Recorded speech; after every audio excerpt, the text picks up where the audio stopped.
And again, I want to especially thank the math and political studies people who are coming. I also thank people from other classes and outside people who are coming. But I want to focus the attention on the people from the Gordon Math and Political Studies departments. What we're going to do is have this special interdisciplinary thing. I'm going to start talking about math and voting a little bit, and then Professors Brink and Malconi and Hoover are going to talk a little bit about their perspective from the political scientist's point of view. So with that, let's get going.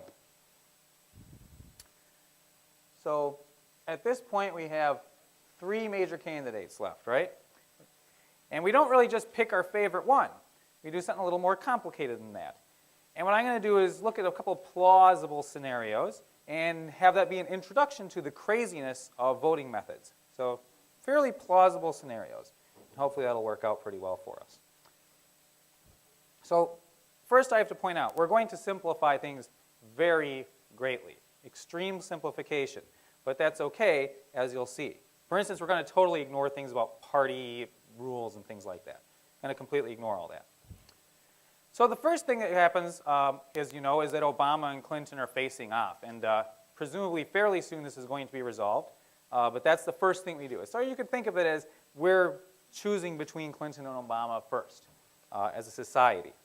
And then the winner faces McCain for the presidency. Does that seem fairly reasonable? Again, it's simplified a lot, but that's more or less what's going on with the presidential primary system. And that's the system that we currently use. Well, I'm going to say there's a plausible outcome here, that Obama beats Clinton overall by a ratio of 11 to 10. Okay? Plausible. That's all I'm going for here.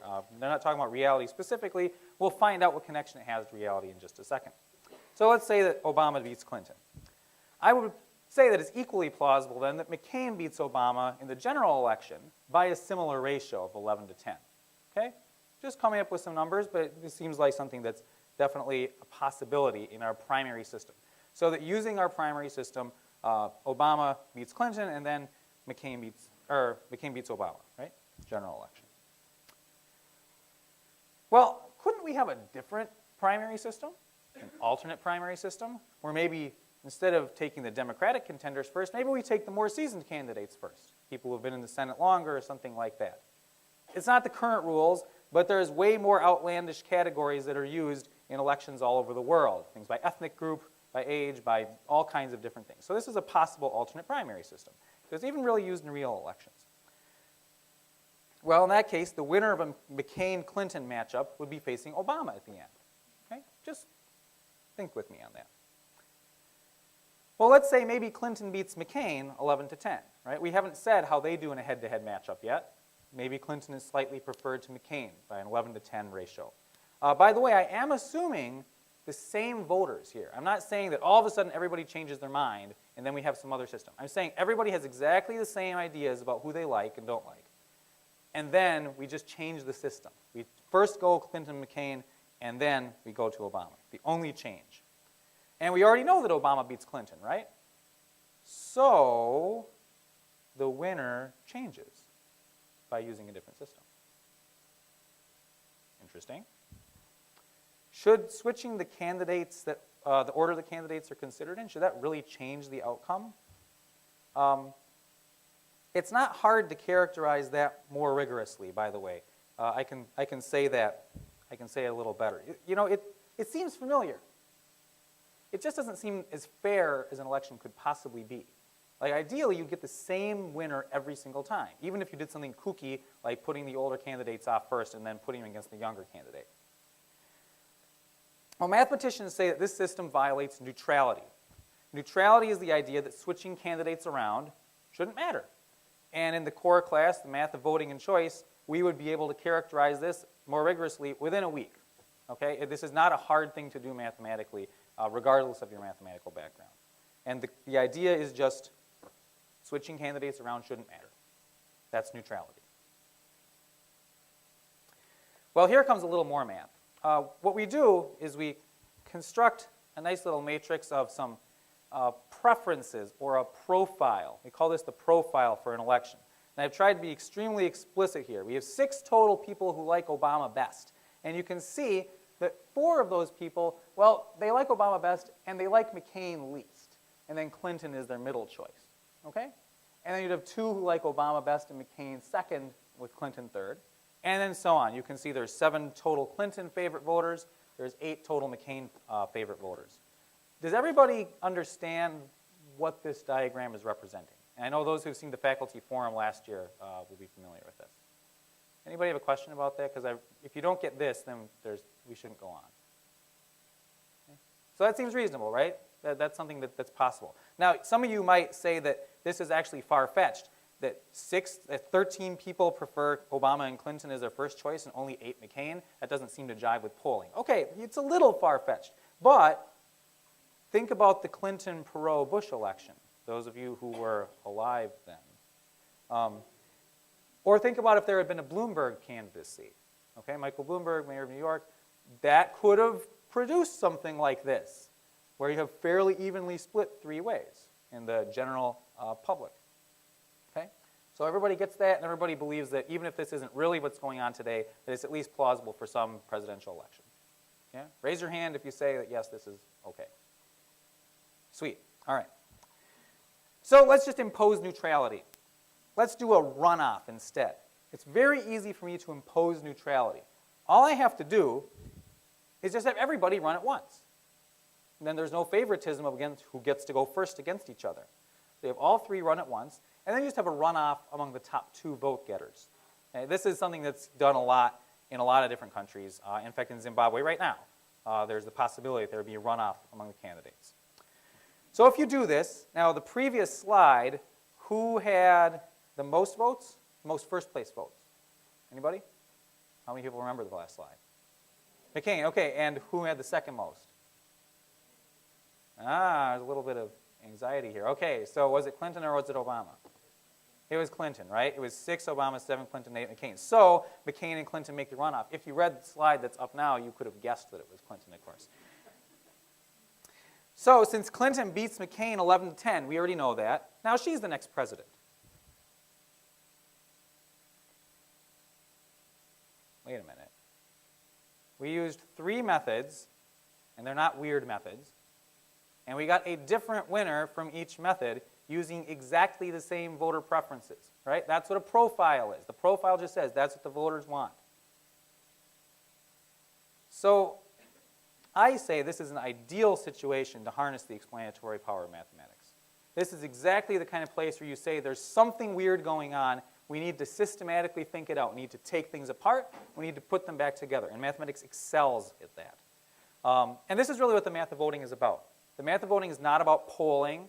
It is not about trying to figure out who you should vote for individually. You make up your own preferences. It's about seeing all the possibilities that you can get, for instance, from this one profile. All right, so here's what mathematics can do for us. I'm going to try and give you 3 things that mathematics can do for us when we think about mathematics and voting. First of all, we can carefully characterize a fairness property, like neutrality. Okay? Neutrality is the one we were just talking about. And again, in math of voting and choice, you would be able to do that very easily. It's not a hard thing to characterize mathematically. The second thing we do is then we look and see which election procedures. Here we've had, well, 2 main election procedures. We've had what we call an agenda, where first you look at a couple candidates and then you kind of face them off against somebody else you haven't considered yet. And then we've had a runoff, where you look at everybody together and then you take the best ones and have them face off again. Okay? So you look at different procedures and see which ones satisfy neutrality in this case. So we saw that the agendas don't, the runoffs do. Then we can also talk about all the paradoxes that can arise if a procedure doesn't satisfy the property, such as McCain winning one of the elections and Obama winning the other one in our original example. Okay? That's what we're going to do with the math of voting and choice. We can characterize the fairness properties, and we can talk about which ones do satisfy them and what happens if they don't satisfy them. Well, it turns out that the way that math does it isn't really that much harder than what we've already seen, at least some of the beginning stuff. You certainly don't have to be a math major to understand this completely. And in fact, even at a higher level, the means that are used are often very intuitive and beautiful. And talented undergraduate math students can definitely do independent work in this. That's how I entered the field. So both for the political studies majors out there and for the math majors out there, you should think about it in those terms, okay? It's something that everybody can benefit from. Let me give you an example of this. Here's a geometric way of describing neutrality. Okay, this is slightly different from the standard representation used as an equilateral triangle. I like the hexagon for some reason. I'm going to explain this in a second, but you can already see that there's something very symmetric about this, right? There's something very pattern-related about this. So let's take a look. I can represent the profile on the hexagon using just intuitive labels. Does everybody get what I mean by OCM? Obama first, Clinton second, McCain last. Okay, so if there was just one voter, they would land somewhere in that triangle, the kind of the top triangle. Now, of course, in our profile, we have a lot of different voters. So figuring out exactly where our profile lands in the hexagon is maybe a little harder. Who cares about that? The point is that we can put the profile somewhere on this hexagon because the hexagon has different places for each of the final outcomes, right? So Obama, McCain, Clinton, Obama, Clinton, McCain, and so on. Now look at these three diagonal lines that we have here. This is why I made the hexagon, because I think it's nicer to see it that way. If you flip this around any of the three diagonals, so let's flip around the one through the middle of the blue region, okay? Flip this picture. Well, then the result flips too. So let's say the blue region is where Obama wins, the purple region is where Clinton wins, and the red region is where McCain wins, okay? If we flip this, all that changes is that all the Clinton and all the McCain winners just switch. But that line that's flipped, if you take a really close look, you'll see that opposite triangles have Clinton and McCain in opposite places. So we're really just flipping where people prefer Clinton and McCain. So flipping where people have Clinton and McCain should presume that should have a flip in the outcome. If Clinton wins first, then McCain should win, or vice versa. And if Obama wins, who cares? Because it doesn't have anything to do with Clinton and McCain. So this is the idea of neutrality. Look at this beautiful picture of what neutrality is. That's the kind of methods that we use in the math of voting and choice. Is this picture not so beautiful, or is it okay? I want questions. Again, this is for the math and the PS students out there. So, questions about just what I'm trying to represent here? Maybe Dr. Melkovian Hoover and Dr. Brink will give me more questions about it later. All right, so that's neutrality. Now let's go back to the election. Well, the problem is that runoffs aren't so great either. And in fact, I happen to not like the mathematical properties of runoffs at all. And here's why. Suppose that a large contingent of McCain supporters lose faith and they decide to support Clinton instead, so that the profile changes. Okay, this is important. Now we have they're not different voters, but their preferences are different. So you can think of them as different voters. Something about these voters has changed that they decide to support Clinton instead of McCain. You would think, wouldn't you, that Clinton could only gain from this. She's gaining support. How could that be bad for her? We just said that she wins in the runoff election. So here's how the profile changes. Here's the one we had before. So now watch. Okay. Now Clinton and Obama are going to make it to the runoff because Obama still has 6, and Clinton has 10 now, and McCain now has fewer than Obama. But we already know that Obama beats Clinton. Nothing else changed about this profile. In particular, Obama, if you can check it out, check out how many places. 6 people clearly prefer Obama to everybody. And not only that, these 5 McCain voters all prefer Obama to Clinton. So it's 11 to 10. So Clinton's increased support leads to her losing. That's not so good. That's what the mathematics of voting can talk to you about. I think this is just mind-boggling. How can increased support lead to losing an election? So what we say is that runoff elections violate a criterion known as monotonicity. And now monotone. So you all know the Ferris Bueller movie, or Ben Stein. The monotone is always the same voice. So that's what monotone is. Added support should always have the same winner. It should be the same. That's what monotonicity should be. And it clearly violates that. Now, if you think this is academic, many U.S. municipalities use a runoff, particularly for city council slots, for at-large slots, or maybe for mayor, because they're nonpartisan elections, right? Also, a lot of advocacy groups are currently trying to tout using runoffs in statewide races. Now, you might say, no, actually, there's other reasons to prefer a runoff. Okay, but you need to be informed about why that is. So that's what's going on with monotone. Well, I actually claim that there is no exit from this. And this is the fundamental thing about the mathematics of voting. Because at this point, wouldn't you wonder, why didn't you just ask everybody to vote for their first choice? because that's what we usually do, right? And in this example, McCain wins. Going back to the original profile. Remember, McCain was 8, right? You guys all said that. But think about the following situations. It's Florida, November 2000. Remember where you were? Probably glued to your TV screen, at least if you were of voting age at the time. It's at least plausible that collectively the Nader voters in Florida would have preferred Gore to Bush. I do not claim that this is uniformly true. I do claim it's plausible that they would have preferred Gore to Bush as a whole. And maybe they wouldn't have voted at all, right? Some people say that. Some people say maybe they would have gone some other direction.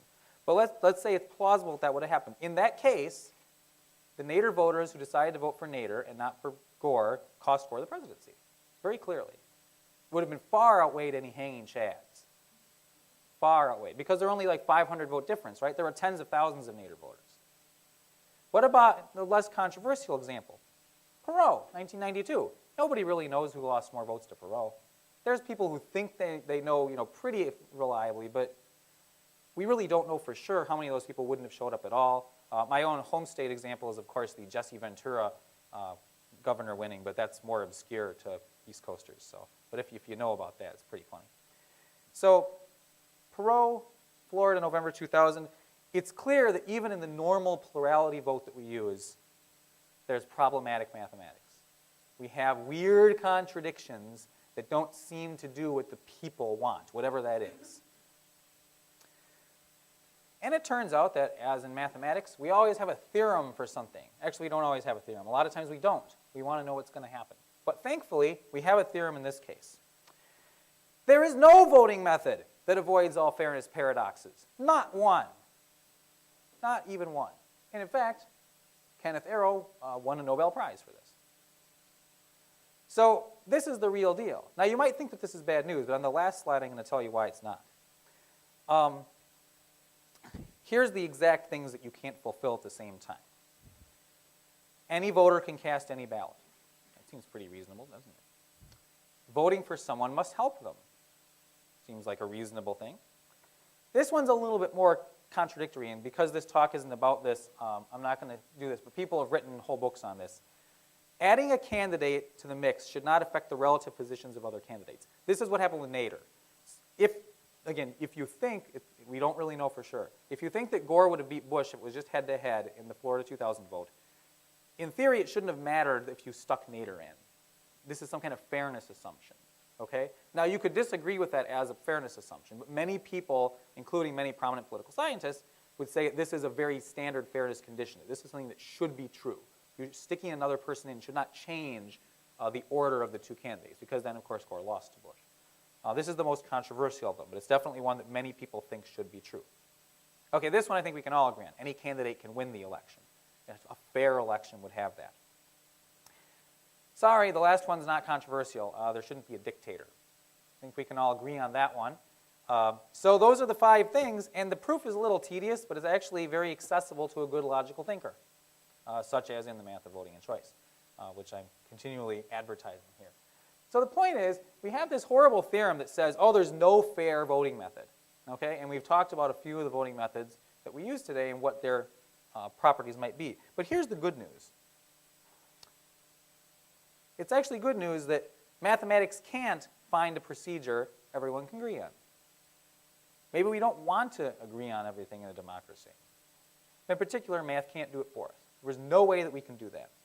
Mathematics cannot tell us who should have won, so you can't go to a mathematician and try and bolster your claim. We can say what the paradoxes are, what the controversy will come from. Because I look at this. I've got these simplifications. If you all of a sudden you start taking the primary system with just Democratic voters being allowed to vote in it, ignoring the Electoral College, or you start bringing the Electoral College into view, this just underestimates the possibilities for controversy. So mathematics is not going to tell us who should have won. It's going to tell us what the outcomes are that are possible. And it certainly isn't going to tell us who to vote for. There is a caveat. If I knew a lot about the voters in this room, let's say you guys were going to vote on who your favorite retiring professor is or something like that, who gets to talk in the last chapel. And maybe I knew a lot about who you guys liked. I could conceivably implement a voting system that would enable me to pick Peter Stein as the winner. Okay, that's possible if I knew a lot about it. But that's not really the same thing as telling you who to vote for, right?